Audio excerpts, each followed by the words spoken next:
Alright, what is going on, boys and girls, ladies and gentlemen? The ACMJ's Gamer here. I know I've been doing a lot of content on Star Wars Outlaws recently. That's because when the official story trailer came out yesterday, there were different things that needed to be said. There was the official story trailer reaction slash breakdown. There was also the different editions of the game that has come out. And now there was an interview on StarWars.com with the creative director, who is Julian Garrity. So we're going to get right into it. Most of this I'm going to go through word for word. There's quite a bit of information to take, so this will be me. I kind of just glanced at it. If there's anything I want to say or anything I think is outstanding, I will. But we'll go through this together. It'll be a bit of a long video because we have to go through it section by section. So, StarWars.com. The new trailer starts off with a meeting among the crime syndicates led by Slero. He and Zarek Besh were created for the game. What can you tell us about them? As well as creating a criminal organization for the Star Wars galaxy that can stand on its own. Garrity said, quote, I think it's a wonderful observation because our job on Star Wars Outlaws was to really focus on the underworld of Star Wars. That's good. However, there is a statement that he says later that kind of contradicts this just a little bit. But it's good that they're saying, hey, we know it's a crime syndicate thing. We want everybody to get to know the underworld of Star Wars. He says, we worked with Lucasfilm Games on the Ashiga clan, but we needed another criminal syndicate to make things really interesting between the dynamic, not only between the player K and the syndicates, but also the syndicates amongst themselves. And that is the meeting that you had a glimpse of during the trailer. Slero, who is the head of the Besh cartel, Zarek Besh cartel, or organization, whatever you want to call them. Slero is really interesting because he's an extraordinarily wealthy person who's built a crime syndicate, syndicate, not organization, around him, and you can see that Zarek Besh are very different from any one of the other syndicates. So it's something that in terms of silhouette or behavior is going to act extremely different for the player too. Zarek Besh is making waves, and it's already taking place amongst the most powerful crime syndicates in the galaxy. And where he crosses Kay's path is when a job goes wrong, and Kay finds herself on the run from one of the largest bounties ever placed on anybody in the galaxy. And that's where we discover the dynamic there. So this is something that has been cleared up since the trailer, and I'm glad that it has. Because I originally thought that Kay did something to cross Slero, and then she was going to rob him to pay off her debt to him. But I didn't realize that after she crosses Slero, he puts out a bounty on her, and so she plans on basically stealing from him to pay off that bounty. Not to clear her debt with him, but to pay the bounty that he put on her head, which makes sense. Moving on, Stars.com said, I wanted to ask about the look of Zarek Besh, because their helmets seem to take inspiration from a welder's helmet, and they're armored up, they're more militaristic than some other Syndicate goons we've seen. How did you come up with this design, and how might it connect to who they are?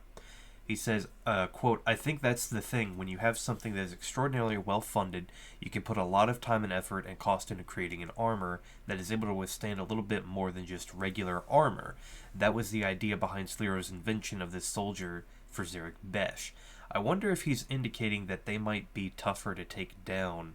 Which, if it is, that would be interesting, because then, essentially, I would assume that the mansion you rob would be the last level of the game, so that'd be the last part of the end game story. Not necessarily the game overall. I mean, I'm assuming that after you finish the main quest, you can go back into the various worlds and do different activities. But specifically for that last mission, kind of like Far Cry 6, I'm assuming, that's where you start out, that's where you come back to, and it's like a super, very multiple heavy hitter type soldiers. And I'm just assuming that's how that's going to happen. He said, once we had that sort of militaristic behavior down on paper, we moved on to the iconography and the shape language. You know how important helmets are to Star Wars. We wanted to have something that was very distinctive by itself as well. So that's really what we decided to lean into, a very militaristic profile, but something that was very, very unique and stood out amongst all of those iconic different helmets.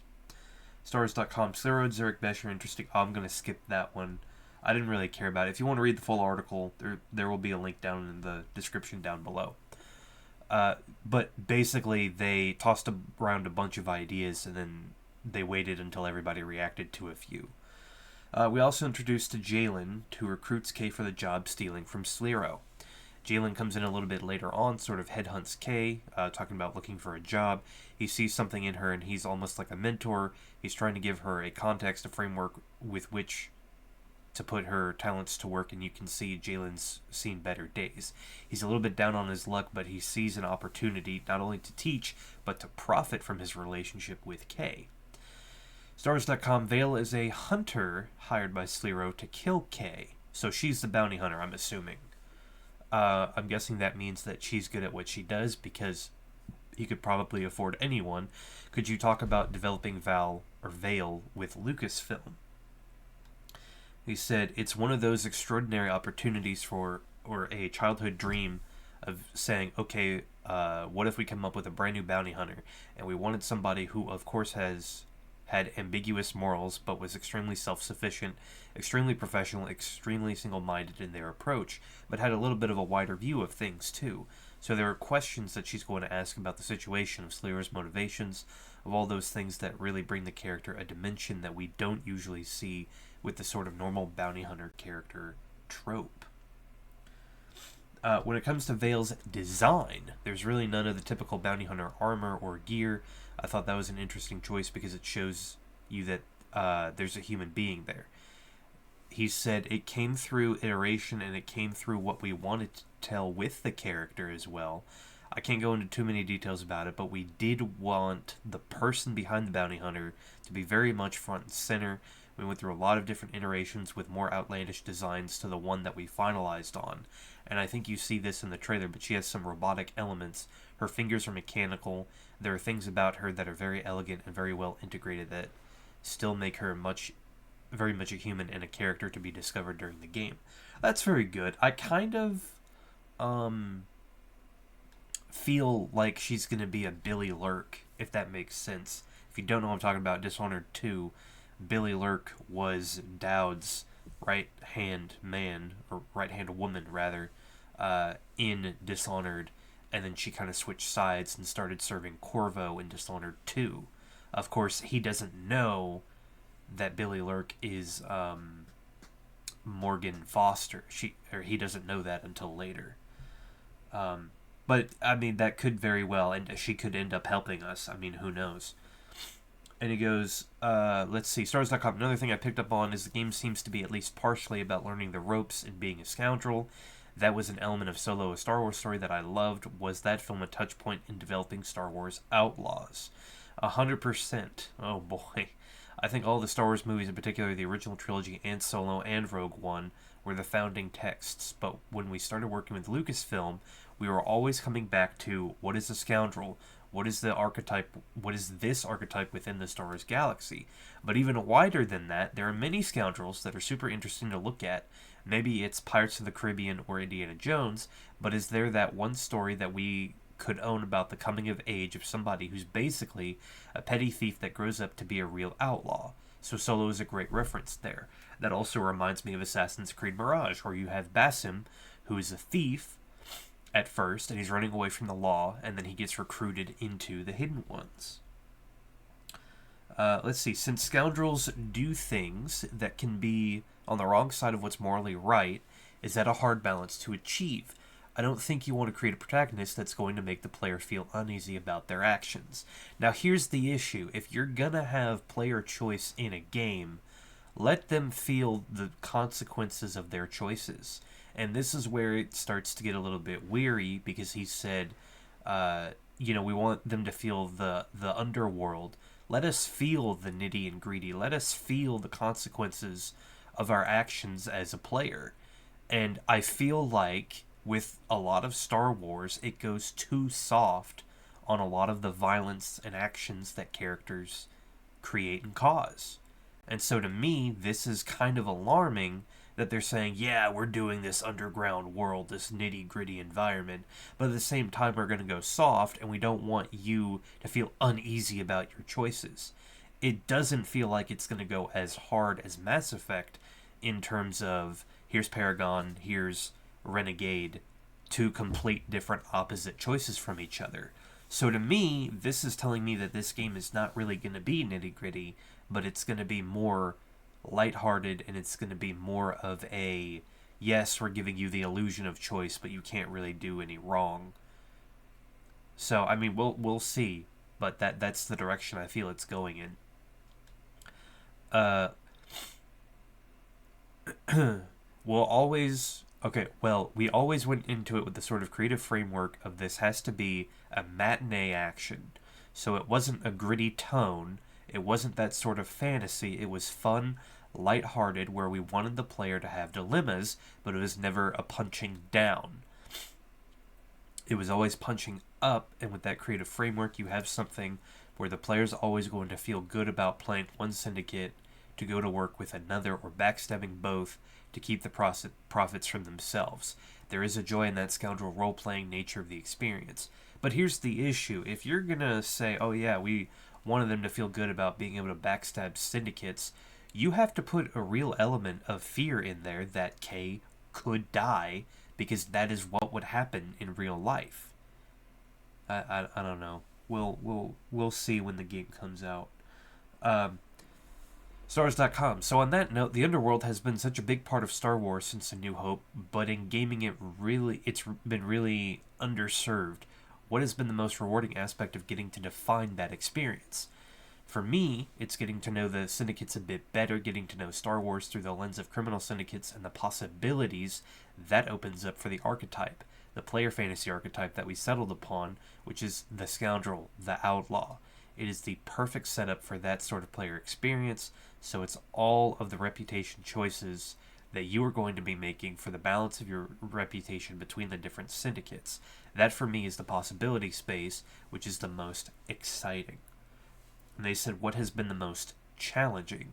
And he says exactly the same thing. It's two sides of the same coin, and making sure those reputation decisions that we're asking you to make have an impact, are fun to make, leave the player with a personally very different story from everybody else's playthrough through the lens and decisions of the different situations that we're putting them. Interesting. As creator of Star Wars, what have you learned or come to appreciate about Star Wars? He said, that's a great question. The thing that I've learned the most is that it's much, much deeper and much more refined world in terms of story and visual design than I ever thought.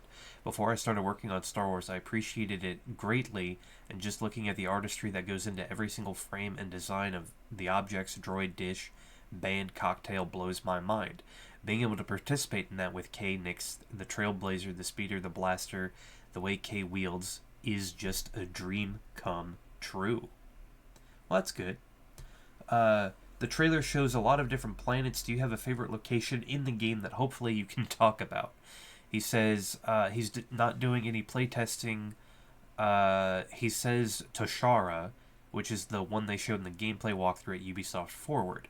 It's such a combination of a huge city, Marogana, which is teeming with different unsavory characters, but also an Empire presence. It's very dense and very full of different stories.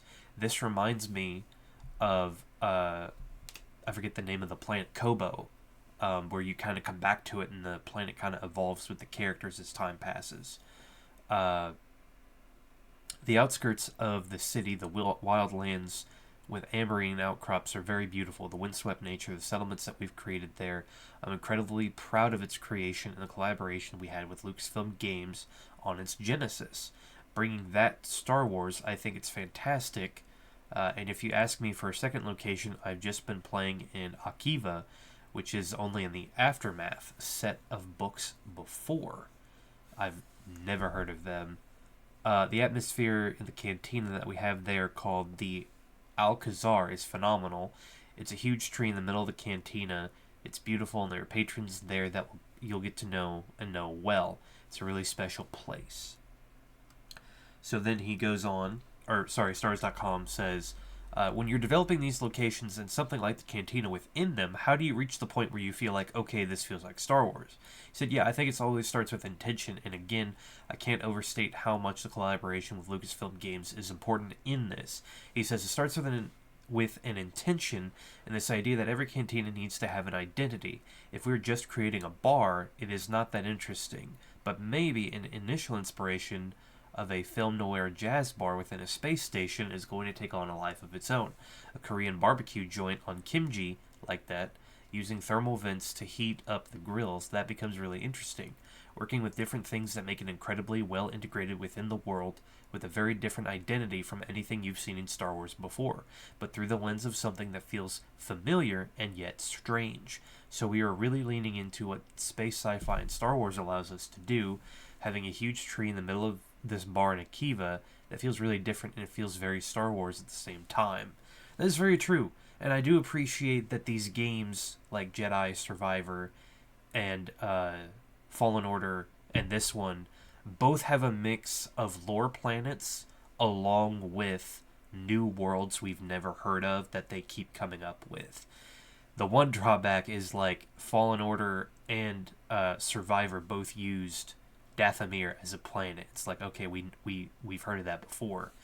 And Kashyyyk was used as a planet in Fallen Order, but the thing is, we had never seen Kashyyyk to that extent before, and I really enjoy those sections of Kashyyyk in that game.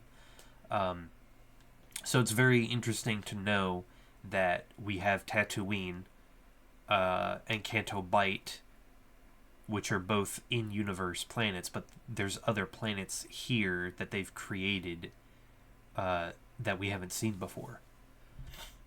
Alright, so next, ship design is so important in Star Wars, and they often become like homes for these characters. I'm wondering if that's the case of Kay and her ship, the Trailblazer. It really is a character by itself. It is. Kay permanently borrows it and becomes her home away from home. And of course you can upgrade it, you can customize it visually, and it has this feeling of this is where she belongs. She doesn't really have a home in the game apart from the Trailblazer, so it's an extremely important part of the experience. Do you know how many designs, iterations the Trailblazer, the ship, went through? And he said, I think we came to the overall shape and spirit of what it was, which, believe it or not, was a cross between a turtle and a pickup truck. And you take those elements and you fuse them together with what does it mean? It can carry a lot, it's tough, it's rugged, it's a solid piece of machinery, so that first iteration really came quite fast in my memory, but it's the refinement of it that took a long time. It's the placement of the engines, how they open up when the ship accelerates, it's what sort of cans or jets turn on when the ship lands, how the landing pad spreads outwards when it touches down, how they fold back in. All of those little things took a huge amount of iterations, and I would say hundreds is absolutely what we ended up with. Oh boy. Stars.com, what I really like about the Trailblazer is just how a simple shape it is. It doesn't look like the Millennium Falcon, it doesn't look like the Ghost, it stands unique as K-ship, and I think that's why it's successful. He says, again, if there's one thing that this project has taught me on Star Wars, it's the strength and power of very simple shapes. X-Wings, A-Wings, AT-ST, all of these are incredibly memorable, and if you just draw a silhouette, you're going to be able to tell what this is. That's what you're aiming for. It's extremely difficult to get that, plus the refinement of how it behaves and how it's portrayed in an animated sequence, if you will. The complexity of gameplay comes afterwards. Stars.com, the trailer hints at a larger mission for Kay. She says, I want to live free by the end of the game. What do you hope fans take away from her journey? He says, it's another great question. I think we've all felt trapped at one time or another, and this is the spirit of being able to completely open up and have the world or galaxy as your oyster. Completely free to decide what to do, where to do it, and who to do it with. That's the starting point, is that desire. And the end point is opening up the possibilities that brings. That was always the real thread and theme that we were looking for. Apart from that, it's the roller coaster ride that you've just lived throughout the different locations that we've taken you through. So then, the last question. 9-year-old son, nephew's 15. Video games have been one of the main things that have turned them into Star Wars fans. I think the importance of games to culture as is at its highest as it's ever been. I'm wondering if you think about that as you're working on Outlaws, the impact that potentially could have bringing in new fans and introducing them to Star Wars. And he said it's super interesting. I hope it's the case. I think that the one thing that video games allows compared to other media is decision making, freedom of decision, and really truly being entertained while making those decisions. And that's why we want to create that open world experience as well, which is what we talked about last time. The thematics are very much linked to the player fantasy being an outlaw, but also the potential of video games as a medium. And that is very much true. And video games are becoming, there was a decline in video games. There's been a specific decline with Star Wars games over the controversy Aspyr had with the Battlefront remaster, redo, whatever you want to call it. And a lot of people that I know, you have all these Ubisoft games, and Ubisoft games have declined in recent years in terms of quality and gameplay and story. I mean, you just look at Avatar, and the quality of the graphics is really good, but people say they don't like the gameplay. People say they didn't really care for the story. And that's what I have always had an issue with, is if you take the gameplay, the story, and the quality of the graphics, and Ubisoft tends to only ever get 2 out of 3. And I mean, it is what it is. And so I can only hope that with Star Wars Outlaws, that this game meets the 3 out of 3 requirements. I mean, the gameplay looks good. If the story is decent, maybe the graphics won't be that good. Or maybe the graphics are going to be good, the gameplay is going to be good, maybe the story won't be okay. We don't know until it comes out. As I said, you guys have your choice of pre-order.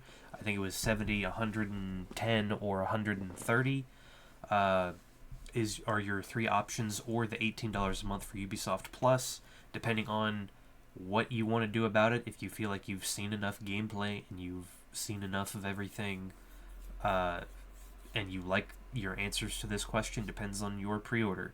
It is $70. That is a lot of money. That is almost a full day's paycheck for me. And for me to go, oh yeah, let's do 110 or 120 is even more so. Like I said, unless you specifically want the bundles, the cosmetic bundles and the art book, I don't think the 130 is worth it. If you want the season pass for $10 cheaper than what you would usually buy it, you can get the $110 edition, because that's what the jump is from 70 to 110 is the season pass, which is 40. Or if you're not sure what you want to do and you don't care about cosmetics and you don't care about the season pass and you'd rather wait, $70, or just wait until the game comes out and look forward to the reviews. That's all I have. If I have any other updates on this game or any other games, I'll let you guys know. That rumor mill is coming around the corner. I know there are rumors that an Xbox showcase is coming up. There are rumors that a PlayStation showcase is coming up. Ubisoft showcase is going to come out in June. And then, of course, with Jeff Keighley, the Summer Games Fest. So keep alert, stay aware of all these games that are going to come out. There are some more games that are slated for this year. There may be even more than we know, because when Xbox does their presentation, a lot of times they want to go, you can get this right now, you can go home and play it tonight. So there's also the Fallout TV show coming out later today. So enjoy everything. I'll see you guys next time. Peace.